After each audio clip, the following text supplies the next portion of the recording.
Hey everybody, welcome back to the Old Swedes Farm. It's Rich. Garden tour number 1. The 2024 gardening season is underway.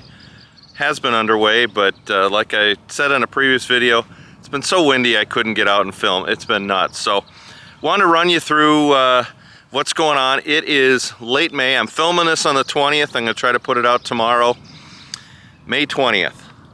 This is right about our last frost date. And so usually we can't even get going till now. The weather's been fairly warm. So we've been able to get outside and do a few things. I want to first show you what's behind me, other than the chickens out back.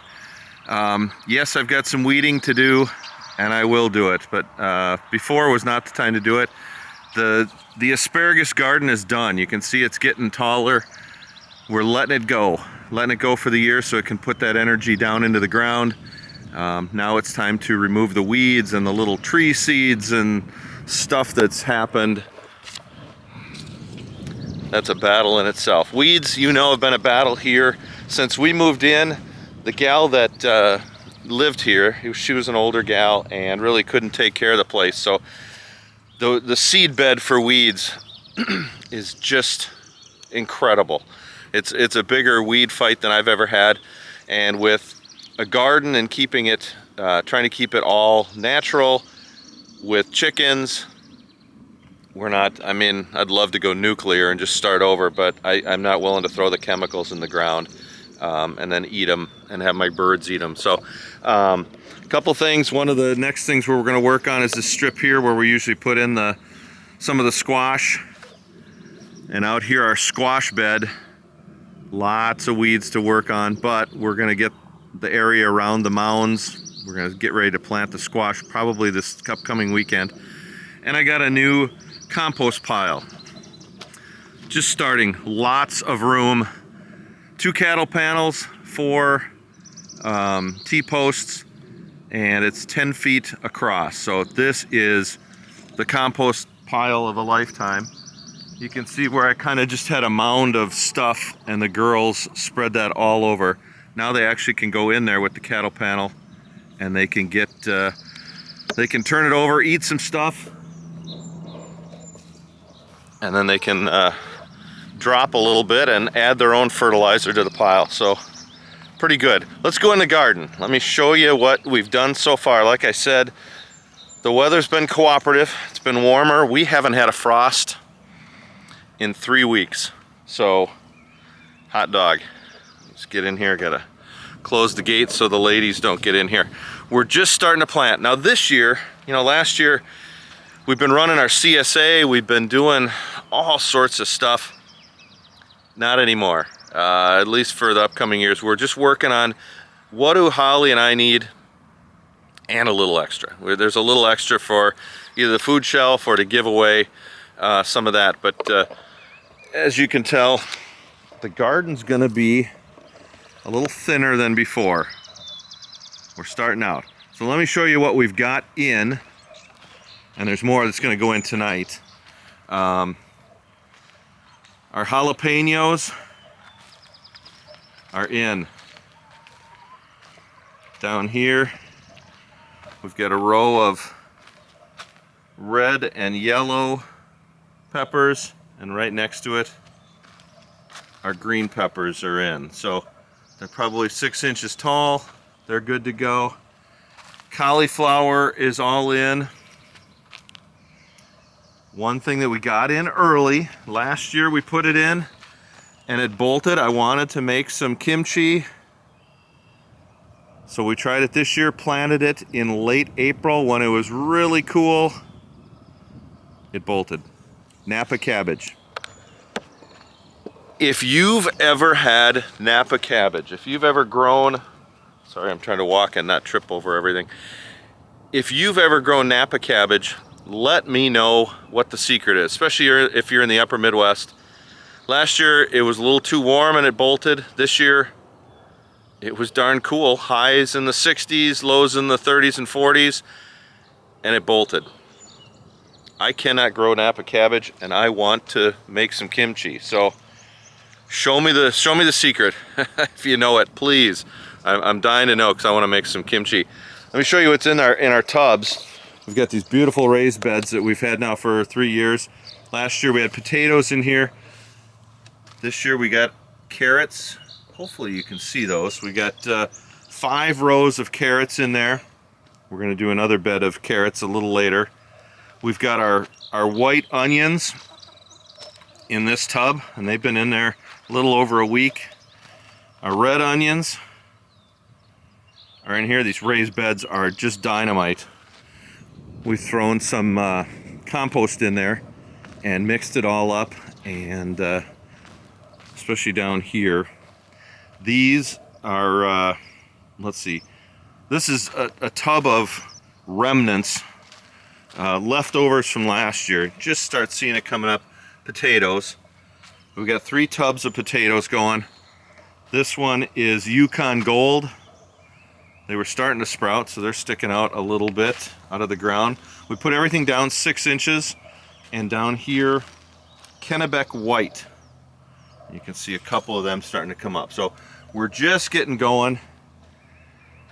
This whole area is going to be our fruit area for watermelon, some other melons and such. And as you can see, I ran it over with the mower. I weed whipped it down. It's going to get my burner out, and I'm going to burn it down, and then we're going to be ready to plant.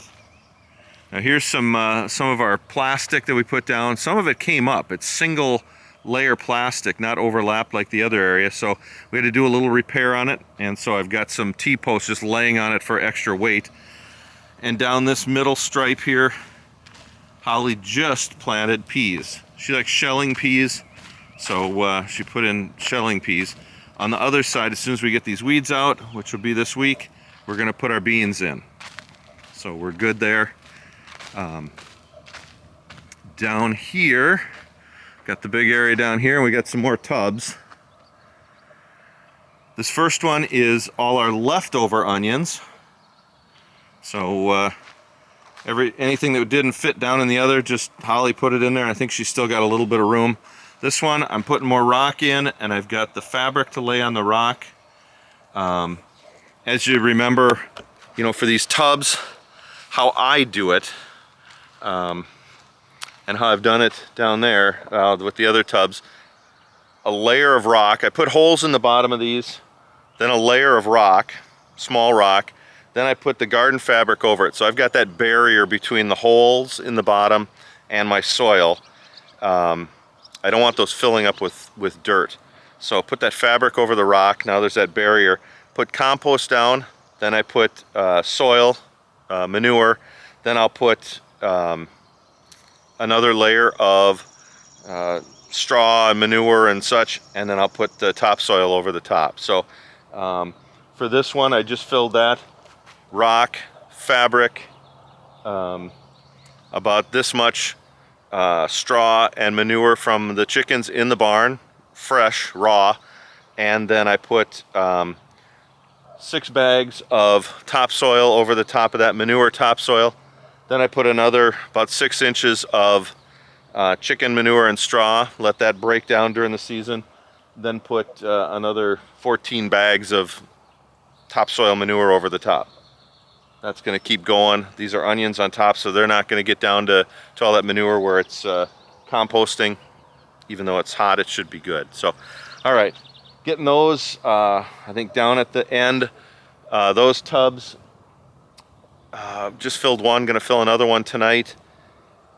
What are we putting there? Oh, Holly's going to put her herbs down there. We're going to have an herb garden down in one, and the other one, I don't know, some sort of mix of radishes and stuff. People have asked for a few things, so we're going to grow a few things. All right, down into Tomato Alley.